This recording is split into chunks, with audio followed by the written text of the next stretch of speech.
Hello friends, I welcome you to my channel VBA education. तो आज हम लोग पढ़ेंगे क्लास 7 की एनसीईआरटी पॉलिटी। हाँ, क्योंकि हमने लास्ट वीडियो में क्लास 6 की एनसीईआरटी पॉलिटी खत्म कर दी थी। तो आज हम लोग स्टार्ट करने वाले हैं क्लास 7 की एनसीईआरटी पॉलिटी से। तो ये वाली जो बुक है इसके बारे में हम लोग इसमें क्या पढ़ेंगे, इसके स्टार्टिंग में बताया है। तो यहाँ से ही पढ़ना शुरू करते हैं। हाँ, तो यहाँ बताया गया है, दिस यूनिट इंट्रोड्यूसेस। ये यूनिट जो है लर्नर को इंट्रोड्यूस करेगी किससे, तो क्रिटिकल रोल ऑफ इक्वालिटी से डेमोक्रेसी में, with specific references of India. The constitution of India guarantees equality of to all citizens. Despite this, daily lifes में क्या होता है, पीपल के ये चीजें नहीं हो पाती, are far from equal. These our daily lives are far from equal if you see. तो अर्लियर जो टेक्स्ट बुक बनी थी पॉलिटी की, उसमें जो है इक्वलिटी इक्वलिटी इक्वलिटी ऐसे छाप दिया जाता है जैसे ये फॉलो होती हैं। लेकिन ये वाली हमारी जो बुक है ये हमें रियलिटी दिखाएगी।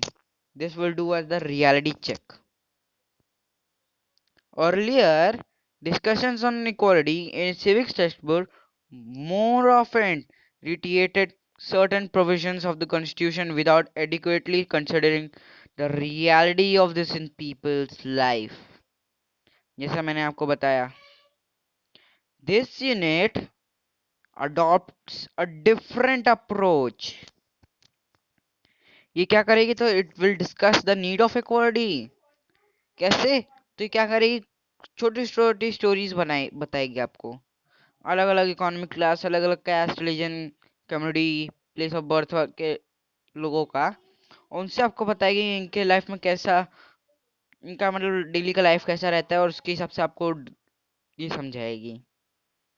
तो इसे पढ़ना शुरू करते हैं। Let's start the chapter. तो चैप्टर के स्टार्टिंग में एक बहुत ब्यूटीफुल फोटो दी है। अब इस फोटो में क्या है कि अलग अलग बैकग्राउंड के लोग हैं। ये अलग अलग बैकग्राउंड के लोग हैं, ये सब एक ही लाइन में खड़े हैं। अब आप पूछोगे सर ये एक लाइन में क्यों खड़े हैं, क्योंकि ये वोट कास्ट करने आए हैं। ये एक टीचर है मंजीत कौर, तेजा सिंह एक ट्रेडर है, गिरीश राव स्टूडेंट है, कांता देवी डोमेस्टिक वर्कर हैं, और सुजाता कुमारी डोमेस्टिक वर्कर है। ये सब एक लाइन में खड़े हैं without any difference in their caste, community, religion, sex, place of birth etcetera. तो ऐसे तो इक्वालिटी दिखा दी जाती है, लेकिन ये थोड़ी हकीकत बताएगा। तो स्टार्ट किया गया है एक स्टोरी से। तो ये डायलॉग्स दिए गए हैं कांता देवी के। Isn't it good, Suja, that we can all vote as equal citizens in our country? Even Jan Saab is standing with us. अब ये क्या है, तो ये इक्वालिटी है। अब आप पूछोगे सर ये इक्वालिटी कौन से आर्टिकल में आपको मिल जाएगी। वेल ये आपको इक्वालिटी मिल जाएगी आर्टिकल 325 और आर्टिकल 326 में। आप पूछोगे इसमें क्या है, तो इसमें यूनिवर्सल एडल्ट फ्रेंचाइज है।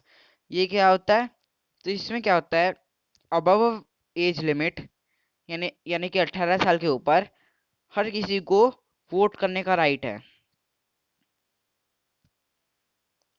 अब मैं इसके कुछ प्रोविजंस बता दे रहा हूँ आपको। अब इसमें क्या होता है कि हाँ तुम रिचेस्ट पर्सन हो, और I may be the of lower class, middle class, or below poverty line, but we cannot be in same, we cannot be in different voting lists. We are in the same voting list.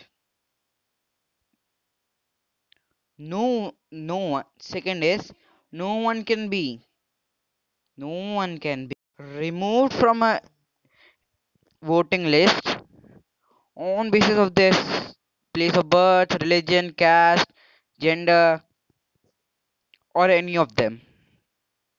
And the third one is based on caste, religion, gender, place of birth, or any of them, there will be no other electoral role for anyone.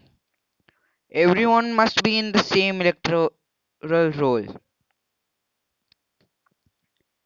The fourth is everyone has the right to vote unless he's disqualified by the laws.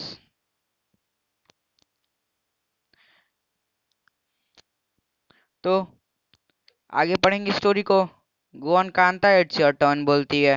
तो अब इसकी बारी है vote करने की, तो ये जाती है। तो क्या लिखा है, I will vote for the candidate who promise to bring pipe water to our area. अब अब ये क्या है, अब इसमें क्या है, this is what is this is a secret ballot. इसमें क्या होता है, कोई भी आपको आपने किसे वोट किया जान नहीं सकता, और कोई आपको फोर्स नहीं कर सकता बताने के लिए या अपना वोट चेंज करने के लिए। और ये है आपकी sovereignty. That is individual sovereignty, which is universal adult suffrage, yeah, universal adult franchise. Now relating to this universal adult franchise, क्या हुआ था कि जब डॉक्टर भीमराव अंबेडकर ने जब इंडिया में इसे इम्प्लीमेंट किया था, तो ब्रिटिशर्स ने मना किया था कि डॉक्टर साहब आप गलत कर रहे हैं, आपको नहीं देना चाहिए। यहाँ या तो बहुत लोग बहुत ज़्यादा पढ़े लिखे हैं, या तो कुछ को पढ़ना लिखना भी नहीं आता, कुछ इंटेलिजेंट हैं तो कुछ कुछ को बिल्कुल भी कुछ नहीं आता, कुछ बहुत रिच हैं तो कुछ बिलो पॉवर्टी लाइन है। तो भीमराव अंबेडकर ने इसे इंडिया में फिर भी इम्प्लीमेंट किया। He said, I trust my people, they would choose the right leader amongst them. और उनका डेफिनेशन ऑफ इक्वालिटी ये है that everyone above a certain age has the right to vote। और ब्रिटिशर्स ने इसे कहा कि ये जो है यूनिवर्सल एडल्ट फ्रेंचाइज इंडिया में एक्सपेरिमेंटल रूप में दी गई है। It is an big experiment. Understanding this would be very hard for them. अब ये वही वही दिया गया है कि कौन कौन लोग थे लाइन में। अब्दुल रहमान जो था आर्टिशियन था। शब Shabnam Bano housewife. Gracy Laleng consultant. Isaac Laleng government officer था। Rukhsa Mirza media person. Yograj unemployed था। और अशोक जैन था इंडस्ट्रियलिस्ट। तो ये अलग अलग क्लास ऑफ पीपल थे, फिर भी ये लोग एक ही लाइन में खड़े थे वोट करने के।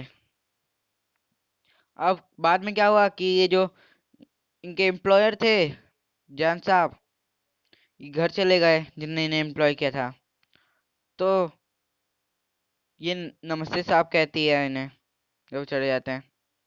अब वापस जाते समय ये अपनी दोस्त को बताती है कि इसकी बेटी जो थी गुड़िया, she has been running fever. Now I have to take her to the hospital. But I will have to finish the work at Saib's house first. Now ask for some advance. यानी कि अब इन्हें अब इनकी हालत कैसी भी हो इन्हें काम करना ही था।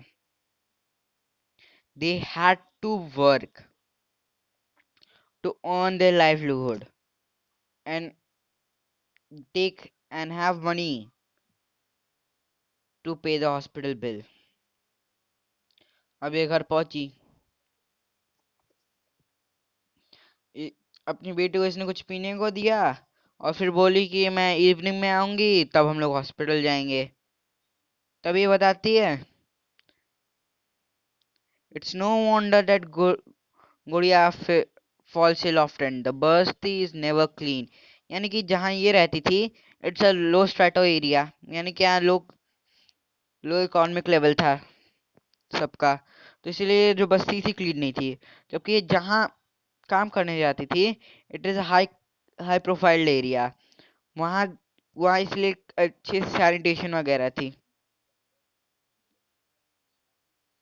अब जब ये पहुंची तो इसने काम करना पड़ा विदाउट विदाउट सीइंग कि इसे कोई प्रॉब्लम थी।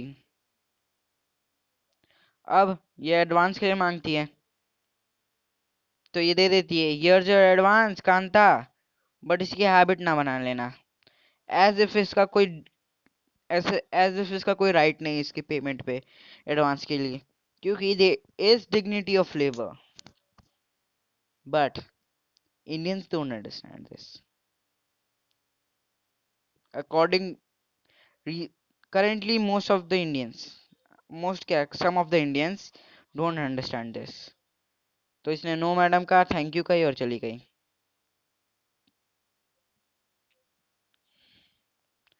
अब यह अपनी बेटी को हॉस्पिटल ले जाती है, उसे बोलती है थोड़ी देर और रुको। फिर जान मैडम एंड जान साहब may stand in line to vote, but they do not have, but they never have to do it when their children are sick। अब ये भी एक लाइन है जैसे ऊपर थी, बट इस लाइन में कोई भी अमीर आदमी नहीं खड़ा है। They're of low economic class, जो भी यहाँ खड़े हैं लो इकोनॉमिक क्लास के हैं। यानी कि जिन जिनका जिनके पास पैसे कम है, जिनका इकोनॉमिक लेवल थोड़ा कम है, उन्हें ये ऐसी लाइनों में खड़ा होना पड़ता है, बाकी उन लोगों के लिए रिजर्व्ड रहते हैं।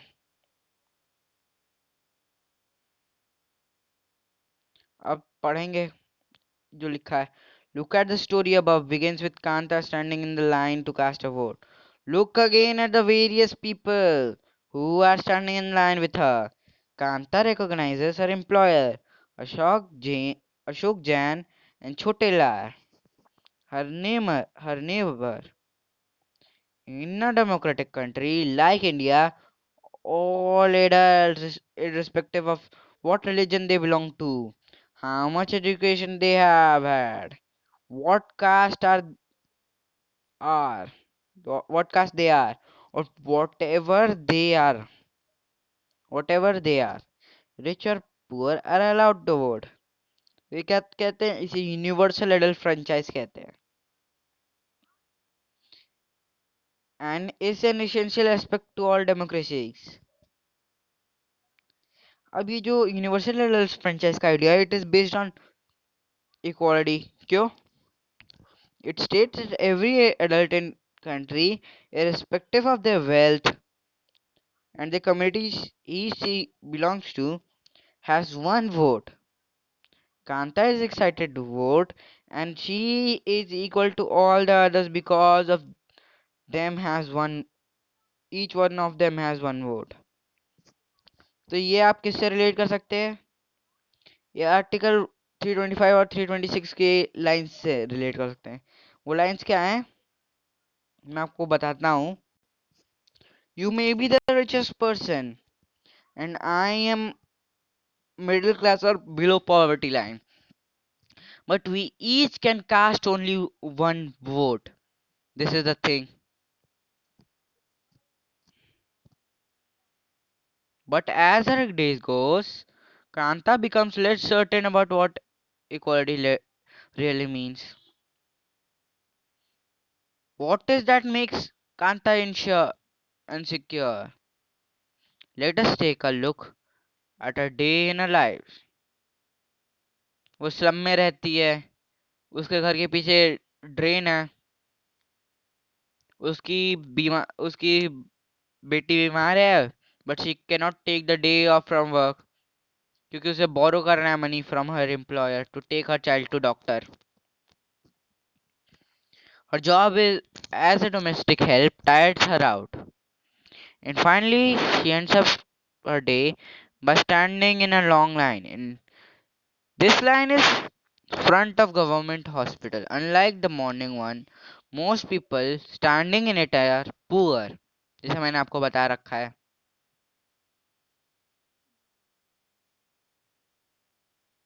अब आगे पढ़ेंगे। अब इनक्वालिटी बहुत बहुत तरीके से होती है, जैसे अलायंस है। Invited invited for this fair beauty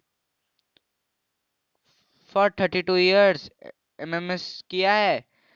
5 foot 4 inch fair beautiful girl working in IT Corporation Mumbai from BEA MBA boy working in Mumbai abroad from IT industry. Cash no bar SCST excuse.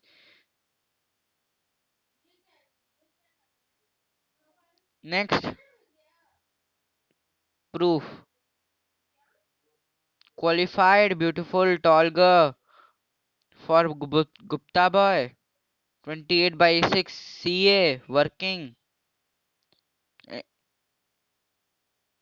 MC MNC taxes USA और per month कितना होना चाहिए 80,000 US dollars. ये सब भी तो inequality है because everything starts from a small level and continues. अब आगे पढ़ेंगे. Let us now read a story about the experiences of a Dalit child attending school. हम अगर आपको याद नहीं है मैंने आपको क्लास 6 की एनसीईआरटी में पढ़ा चुका है दलित का मतलब lower caste. Dalit means broken.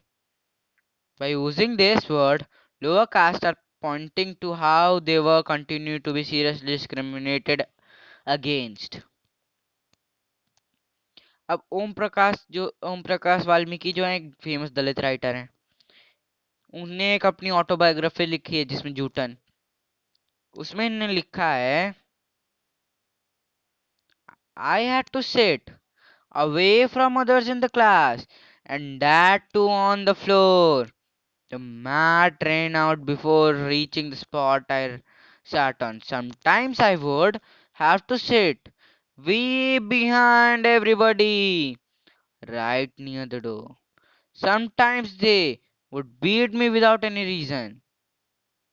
When he was in class 4, the headmaster asked Om Prakash to sweep the school and the playground. He writes the playground was a way larger than my small physique could handle, and in cleaning it, my back began to ache.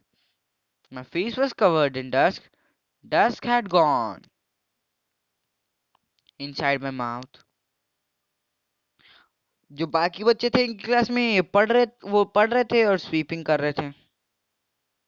Headmaster अपने room में बैठ के इन्हें देख रहा था. ये पानी पी भी नहीं सकते थे, इन्हें अलाउड नहीं था. He swept the whole day from the doors and the windows of the school. The eyes of teachers and boys saw this spectacle.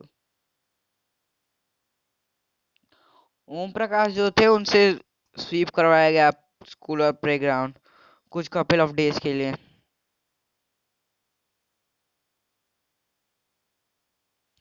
ये तभी बंद हुआ जब इनके पापा जो हैं एक दिन देखे, एक दिन वहां से पास बाय कर रहे थे. उनने देखा कि इनका बेटा स्वीपिंग कर रहा है. He confronted the teachers and then walked away from the school holding Om Prakash's hand. He said loudly for all of them to hear, "You are a teacher, so I'm leaving now. But remember this much, Master. He will study right here in this school. And not just him, but there will be more coming after him." अब second story जो है mister Mrs Ansari की है. अब आप नाम से समझ सकते हो मुस्लिम है तो उनके पास मनी प्रॉब्लम था और रेंट पे करने का भी इसलिए प्रॉब्लम था. They went to a property dealer to find a place. The dealer informed that he knew quite a few apartments that are available for rent. अब क्या किया तो उन्होंने फर्स्ट अपार्टमेंट विजिट किया और फिर इन्हें अच्छा लगा तो इन्हें ले लिया.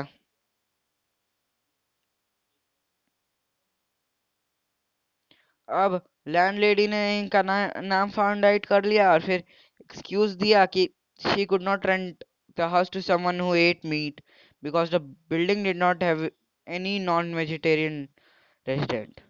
Both Ansaris and property dealer were surprised to hear this because they could smell fish being cooked in neighbor's house. The same excuse were repeated in second and third apartments. Finally, property dealer told them they might want to change their name and call them Mr. and Mrs. Kumar. अब Ansari were reluctant to do this. फिर उन लोग ने क्या किया? They decided to look some more. In the end, it took a whole month for looking at apartments. Before, उन लोगों ने देखा कि एक लैंड लेडी उन्हें विल कर रही थी उन्हें अपार्टमेंट देने के लिए. अब रिकॉग्नाइजेशन ऑफ डिग्निटी. अब ये फोटो है. ये फोटो के पीछे की मैं आपको कहानी बता देता हूँ. क्या हुआ था? 1975 में एक फिल्म आई थी दीवार, जिसमें जिसमें क्या है कि अमिताभ बच्चन जी ने निभाया था. अब उसमें एक ये शू पॉलिश कर रहे थे, कॉबलर थे. तो जब इन्हें पॉलिश कर दिया तो जब इन्हें पॉलिश कर दिया तो जो सेठ था उसने इन्हें फेंक के पैसे दिए. तो इन्हें बोले मैं फेंके हुए पैसे नहीं उठाता. तो उसने फिर उठा के दिया. इसने अपने आदमी को बोला भाई इसे उठा के दे, ये बच्चा बड़ा आगे जाएगा. And this became a very famous dialogue. This shows labor's dignity.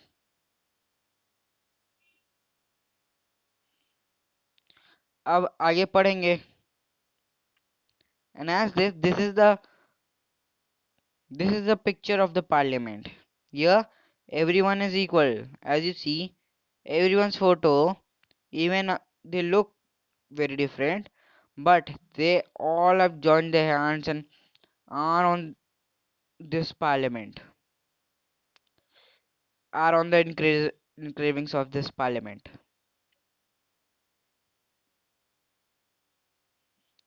अब इसके बाद क्या है? तो ये मिड डे मील्स का प्रोग्राम है. इसमें क्या है कि आपको ये नहीं देखना कि हाँ कौन से कास्ट का आदमी खाना बना रहा है, कौन से कास्ट का आदमी आपके साइड में बैठ रहा है. बट ये खाना है, ये न्यूट्रिशन है, आपको साइड टू साइड बैठ के खाना है. And no one is allowed to discriminate. Even actually 2001 में सुप्रीम कोर्ट ने सारे स्टेट गवर्नमेंट्स को बोला था to begin this programme in the schools within 6 months. और इस प्रोग्राम से बहुत सारे पॉजिटिव इफेक्ट्स भी हुए. This include the fact that more poor children love began enrolling and regularly attending school. The teachers reported that earlier children forgot would forgotten go home for lunch and did then not return to school. But now, with midday meal being provided in school, their attendance has improved. Their mothers who also earlier interrupted to interrupt their work to feed their children at home during the day now no longer need to do so. This program also helped reduce caste prejudice because both lower and upper caste children in the school eat this meal together in a quite a few places. Dalit women have been employed to cook the meal. The midday meal program also helps reduce the hunger of poor children who often come to school and cannot concentrate because their stomachs are empty. मैंने जैसा आपको बताया था.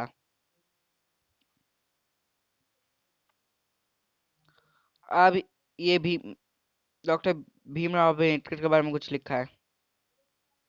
It is disgraceful to live at the cost of one's self-respect. Self-respect is the most vital factor in life. Without it, man is a cipher. To live worthily with self-respect, One has to overcome difficulties. It is out of heart and ceaseless struggle alone that one drives strength, confidence, reconciliation. Man is mortal. Everyone has to die, some day or the other, but one must resolve to lay down one's life in enriching the noble ideals of self respect and bettering one human life. Nothing is more disgraceful for a brave man than to lie without devoid self respect. अब इसके आगे पढ़ते हैं। तो ये जो story ये basically आपके रोजा पार्क्स के बारे में है। क्या हुआ था कि इन सम ईयर, हाँ, इन ईयर 1964 क्या हुआ कि ये बहुत थक थक गई थी। तो पहले क्या होता था कि ब्लैक एंड व्हाइट के लिए अलग अलग सीट हो गया करती थी। तो ये एक रिजर्व सीट पे बैठ गई। अब उन्होंने इन्हें हटाया। ये बहुत थकी हुई थी इसलिए नहीं हटी। बोली क्यों मैं हटूं, मैं यहाँ बैठूंगी। तो इस वन वुमेन की वजह से आपका पूरा सिविल राइट्स मूवमेंट स्टार्ट हुआ। That's why she is also called the mother of civil rights movement. और इसे आप रिलेट कर सकते हो ये मोन्टागो मोन्टागो बस, एक मिनट में Montgomery bus incident. This is because of what civil rights movement start.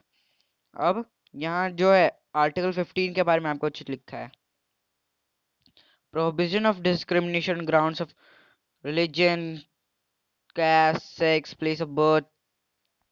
The state shall not, may not, nay, shall not discriminate against any citizens on ground of religion, race, caste, place, sex, or place of birth, or any of them. No citizen shall, on grounds only of religion, caste, place of birth, or any of them, be subject to disability, liability, restriction, and condition with regard to access to shop, public restaurants, hotels, places of public entertainment, or the use of wells, tanks, bathing ghats, roads, and places of public resort, maintained wholly to partly out of state funds and decided to use the general public. अब कोई भी country जो है completely democratic नहीं describe की जा सकती। There are always some flaws. There are always communities and individuals trying to expand the idea of democracy and push for a greater recognition of equality on existence as well as new issues. अब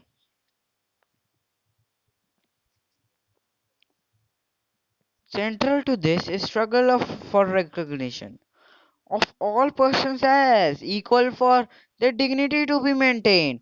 In this book, you will read about how this issue of equality affects various aspects of daily lives in democratic India. As you read these chapters, think about whether the equality of all persons and they being able to maintain their dignity is upheld. अब खत्म करने से पहले मैं आपको इसमें एक चीज बताने जाता हूँ। This thing also has something about Article 21. Now you might be thinking how Article 21, because article 21 में मीनिका गांधी केस में सुप्रीम कोर्ट ने एक अलग डिस्क्रिप्शन दी थी। किसकी? तो इक्वालिटी की। उनने बोला था, उनने क्या बोला था? तो उनने ये बोला था कि life is not only living but life is living with dignity and choice. और by the way article 325 and 326 also talk about reservation. अब इसी के साथ आज का हमारा चैप्टर खत्म होता है। इसमें जो आपका की पॉइंट्स होंगे मैं आपको जरा उनके बारे में बता दे रहा हूँ। तो इसमें की पॉइंट्स क्या आ जाएंगे? यूनिवर्सल एडल्ट फ्रेंचाइज आ जाएगा, आर्टिकल 21 आ जाएगा, some parts of the preamble आ जाएंगे। तो ये जो है आपके इम्पोर्टेंट चीज होगा इस चैप्टर के हिसाब से। तो thank you for watching this session. अगर आपको पसंद आया तो प्लीज इस वीडियो को लाइक करना, हमारे चैनल को सब्सक्राइब करना। मैं आपको मिलता हूँ अगली वीडियो में। Till then bye bye.